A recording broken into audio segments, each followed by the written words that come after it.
సామంతకోట కుమార భీమేశ్వరాయ నమః.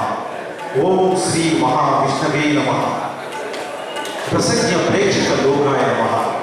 విచ్చేసినటువంటి కాకినాడ మహాప్రజలకు, కాకినాడ పట్టణ మహా కళాకారులకు, ఈనాటి కార్యక్రమంలో అతిథులుగా పాల్గొంటున్నటువంటి పెద్దలకు, ఈ కార్యక్రమం విశేషాలకు అశేష జనవానికి నవోన్మేషంగా అందిస్తున్నటువంటి పాత్రికేయ విలేకరుల మిత్రులకు, టీవీ ఛానల్ ప్రతినిధులకు ప్రతి ఒక్కరికి పేరు పేరున ఆంధ్ర బ్యాంక్ పక్షాన, Andhra bank zonal office Kakinada వారి పక్షాన, కాకినాడ మ్యూజికల్ గ్రూప్ శ్రీ జిఎస్జే కుమార్ గారి పక్షాన హైదరాబాద్ నుంచి ఇచ్చేసినటువంటి ఈ వ్యాఖ్యాన పవన్ కుమార్ స్వాగతాభివందనాలు. ఈ రోజు మంచి రోజు, మరపురానిది, మధురమైనది. ఎందుకంటే పంచాంగాలాగా ఈ రోజు 5 విశిష్టతలు ఉన్నాయి. మొట్టమొదటి విశిష్టత శ్రీ మహావిష్ణువు అత్యంత ప్రీతికరమైనటువంటి మార్గశిర మాసం తొలి రోజు. 2, దేశ ఆర్థికాభివృద్ధి కీలక పాత్ర పోషిస్తున్నటువంటి ఆంధ్ర బ్యాంక్ 92వ వ్యవస్థాపక రోజు. ఇక 3వది మానవ సేవయే మాధవ సేవ అని ఆచరించి చూపి ఆదర్శమూర్తిగా వచ్చిన అవతార పురుషుడు పుట్టపర్తి సత్యసాయి బాబా గారి 89వ పుట్టినరోజు. మరి షిరిడి నాథుడుగా ఉంటూ అందరినీ మన ముందు నడిపిస్తున్నాడు ఆ షిరిడి సాయి.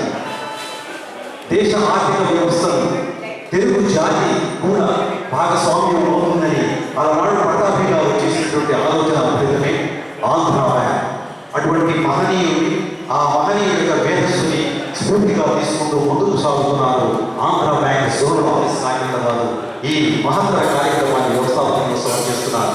అందులో భాగంగా 2 వేడుకలు నిర్వహించడానికి కాకినాడ మ్యూజికల్ గ్రూప్ ముందుకు వచ్చింది. ఆ వేడుకలు ఏమిటి అంటే పాడుతున్న తీయగాలో కాకినాడ నుంచి విజేతలుగా వచ్చిన 2 సమర్థ గాయకుల సత్కారం, 2 వీరుల ముందైన సంగీత విభావరి. ఈ 2 వేడుకలు ఈరోజు మనకు నేత్రానందం, శరణానందం చేయబోతున్నాయి. నా పేరు పవన్ కుమార్, వ్యాఖ్యానం నా వృత్తి. నేను హైదరాబాద్లో ఉంటున్నాను, ఆకాశవాణి హైదరాబాద్లో పనిచేశాను. జగన్మోహన్ గారి, అలాగే కుమార్ గారు ఇంకా అనేక సంస్థలకు గత 10 ఏళ్ళుగా ప్రొఫెషనల్గా యాంకరింగ్ సేవలు అందిస్తూ కాకినాడలో కూడా మొన్ననే ఇదే వేదిక మీద మనందరికీ కలుసుకున్నాను. 9వ ప్రోగ్రాంలో మళ్ళీ చాలా సంతోషంగా ఉంది. మీ అందరికీ నమస్కారం తెలియజేస్తూ మళ్ళీ స్వాగతం పలుకుతూ మరి ఒక్క మాట చెప్పాలి. కాకినాడ మ్యూజికల్ గ్రూప్ నుంచి హైదరాబాద్ మహానగరంలో కాకినాడ పట్టణ వైభవాన్ని, కాకినాడ సంగీత కళాకారుల సామర్థ్యాన్ని గత 18 ఏళ్లుగా చాటి చూపుతున్నటువంటి సాంస్కృతిక సేవా సంస్థ కాకినాడ మ్యూజికల్ గ్రూప్ హైదరాబాద్. విశేషం ఏమిటంటే ఇది కాకినాడ మ్యూజికల్ గ్రూప్ అయినా పుట్టింది హైదరాబాద్లో, కార్యక్రమాలు చేస్తున్నదన్నీ హైదరాబాద్లో. ఈరోజు తొలిసారిగా చేస్తున్నారు, అది 4వ విశేషం.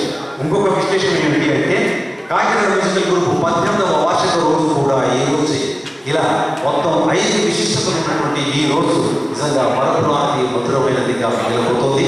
మీ అందరి సహాయ సహకారంతో మరి కుమార్ కాకినాడ మ్యూజికల్ గ్రూప్ వ్యవస్థాపకుడు మీ అందరికీ చేరపరిచిపోయినా కొంత కొత్త వాళ్ళు, పరిసర ప్రాంతాలకు వచ్చిన వాళ్ళు ఉంటారు. కాబట్టి అలాంటి వారి సమాచారం కోసం తెలియజేయాల్సిన అవసరం ఎంతైనా ఉంది.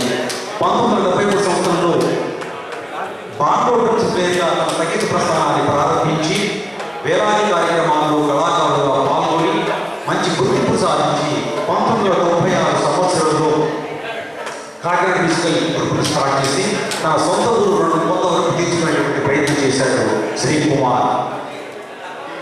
శ్రీ కుమార్ గారి శ్రీమతి రవికుమారి గారు అర్ధనారీశ్వర తత్వాన్ని పూర్తిగా అర్థం చేసుకున్నటువంటి నిండు దంపతులు కుమారి గారు తమ జీవిత ప్రస్థానాన్ని కాదు, సాంస్కృతిక సేవ ప్రస్థానాన్ని కూడా కలిసి ఎప్పుడూ చేస్తూ ఉంటారు. 50-50, సగం సగం, నీవు సగం నేను సగం, సగాలు 2 నిజమైతే జగానికి ఒక నిండుదనం ఉన్నట్టుగా నిండు దంపతులు రవికుమారుడు.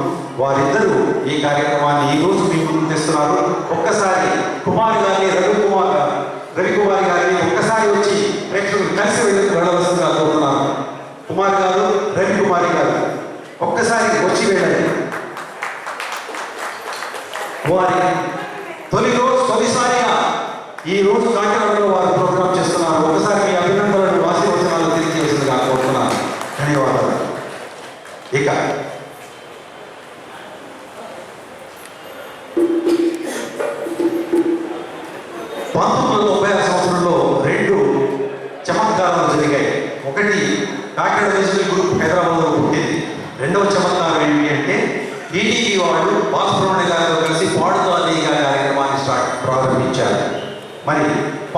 1998వ సంవత్సరంలో మన కాకినాడ పట్టణానికి చెందినటువంటి వారణాసి రామచంద్రం, మా ఇంటి పేరు కూడా వారణాసి, నేను వారణాసి పవన్ కుమార్, వారణాసి రామచంద్రం, వారణాసి రామచంద్రం,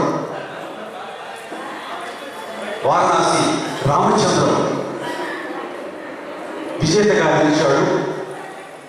1998లో అంటే పాడుదాతీగా ప్రారంభించిన 2 సంవత్సరాలలోనే కాకినాడ తన గాన ప్రతిభను చాటుకునేటువంటి అవకాశం కలిగినది 1990 సంవత్సరంలో. ఆ విధంగా చూసుకుంటే 1990 సంవత్సరం కాకినాడ గర్వించదగ్గ సంవత్సరం. అలాగే 2012 కూడా కాకినాడ గర్వించదగ్గ సంవత్సరం. ఎందుకంటే ఆ సంవత్సరంలో కుమారి యువటూరి హరిణి మళ్ళీ ఒక్కసారి పాడుదాతీగా విజేతగా నిలిచి కాకినాడ యొక్క పేరు నిలబెట్టింది. ఆ చిరంజీవులిద్దరికీ కూడా రామచంద్రానికి హరిణికి గట్టిగా మనతో అభివృద్ధి చేద్దాం. వాళ్ళ తల్లిదండ్రులకు కూడా అభివృద్ధి తెలియజేద్దాం. వారి గురువులకు కూడా అభివృద్ధి తెలియజేద్దాం. మాతృదేవో భవ, పితృదేవో భవ, ఆచార్య దేవో భవ. మరి చక్కని సాంప్రదాయం పాటిస్తూ కాకినాడకు చెందిన రామచంద్రం, హరిణి ఇద్దరు కూడా మంచి గాయకులుగా ఎదగడం, అంత స్థాయికి వెళ్ళడం మనందరికీ గర్వకారణం, ఆనందదాయకం. మరి కొంచెం సేపట్లో ఈనాటి సంగీత విభావని ప్రారంభమవుతుంది.